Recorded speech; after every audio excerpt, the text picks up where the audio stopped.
Okay, to get started, open KINEMASTER. The interface has two sections. On the right contains saved projects. Click on this plus sign on the left to start a new project.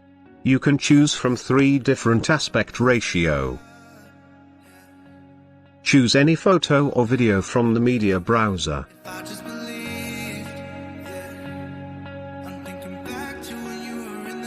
Tap and hold to preview that media file. Click on the plus sign to add it to the workspace. You can use the arrow on the right side to see the next file.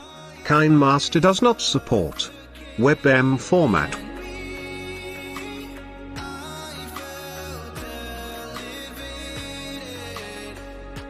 Once you are done adding files, click on the tick sign on the top right corner to see your workspace. This is where you can edit your videos or photos.